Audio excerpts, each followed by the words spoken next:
Here is a number your bank wants you to feel good about. 0.5%.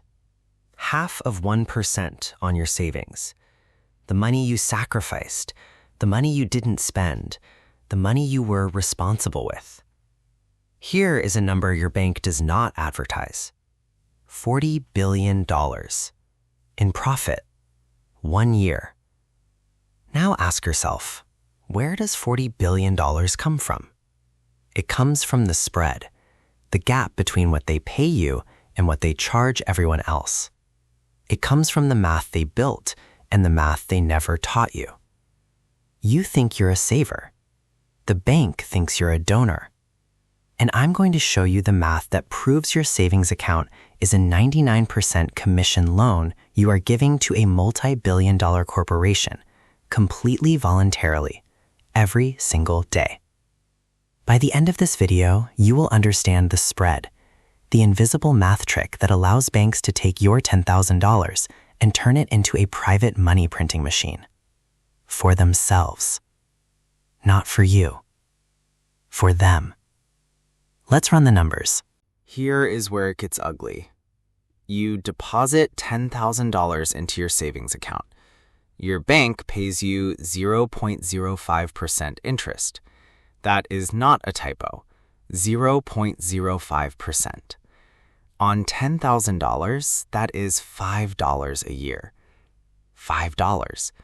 You cannot buy a meal with that. You cannot buy a decent cup of coffee with that. Now, here is what the bank does with your $10,000. They lend it out. Not at 0.05%, not at 1%, not at 5%. They lend it out on a credit card at 24% interest, sometimes 29%. Your deposit, $10,000.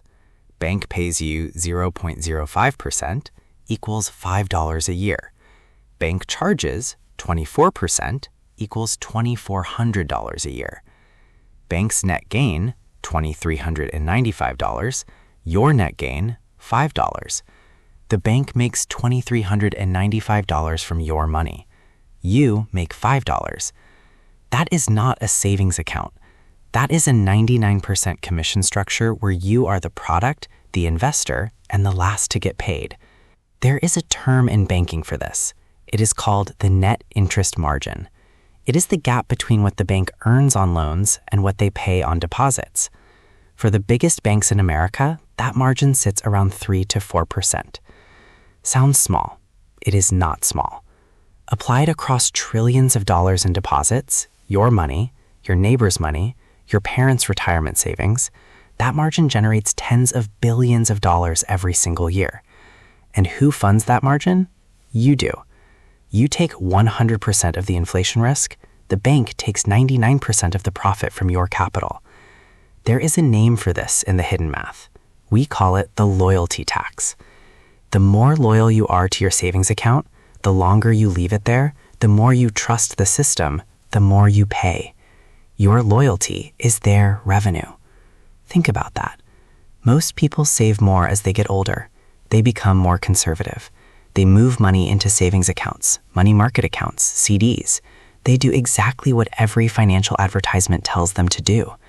And the bank thanks them with $5 a year. That is the reverse charity. You donate capital to a corporation. You absorb all the risk. They keep all the upside. And the worst part? We haven't even gotten to the real math yet. Because the bank is not just lending your $10,000. Here is the math glitch that nobody teaches you in school. It is called fractional reserve banking. And once you understand it, the entire financial system looks different. Here's how it works. You deposit $10,000. The bank is legally required to hold a small fraction of that in reserve, historically around 10%. That means they keep $1,000 on hand. The other $9,000, they lend it out. That borrower deposits their loan into a bank account.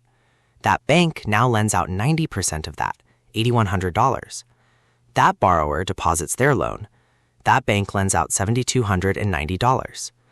By the time this chain plays out completely, your original $10,000 deposit has been used to create nearly $100,000 in new loans. 10 times your money multiplied by 10. Your $10,000 becomes $100,000 in the banking system's hands. And what do you earn from that multiplication? $5. You are the seed money for a $100,000 lending operation. You are the silent investor who gets no equity, no profit share, no upside. You are the donor. Now, here is the part that should make you set this video down and stare at the ceiling for a moment. In 2020, the Federal Reserve dropped the reserve requirement to 0%. Banks are no longer required to hold any fraction of your deposit in reserve. Technically, in the current system, they can lend out as much as their capital ratios allow, which through leverage and capital rules can still multiply deposits many times over. The rules have changed, the math has gotten more aggressive, and you are still earning $5 a year. But here is the donation that everyone ignores. It is not the overdraft fee. It is not the monthly maintenance charge. It is something quieter, something that works around the clock whether you're watching or not. We call it time value decay. And at the 7-minute mark, I'm going to show you the math that proves your savings account does not just fail to grow your money, it actively destroys it. Let's talk about what money actually is. It is stored time. It is hours of your life that you converted into a number on a screen. When inflation runs at 5% per year, that number is losing 5% of its real value every 12 months. Not on paper, not on your statement, but in purchasing power, in what that money can actually buy, it is shrinking. Here is the math no bank will show you. Starting balance, $10,000. Bank interest, 1%, plus $100. Inflation loss, 5%, minus $500. Real net change, minus $400. You did not save $400. You donated $400. $400 of your labor, $400 of your time, silently transferred from your purchasing power into the system. You sacrificed to save that money. You chose not to spend it. You delayed gratification. And the reward is that your money buys less this year than it did last year, and less next year than it does today. And here is where the bank wins twice. Win number 1, they borrow your money at 0.05% and lend it at 24%. That is the spread. That is the net interest margin. That is the loyalty tax. Win number 2, inflation erodes the real value of their debts. When the bank owes you $10,000 in deposits and inflation runs at 5%, they are paying you back with dollars that are worth less than the ones you gave them. They lend in today's dollars. They pay back in tomorrow's cheaper dollars. The bank wins on the interest. The bank wins on the devaluation.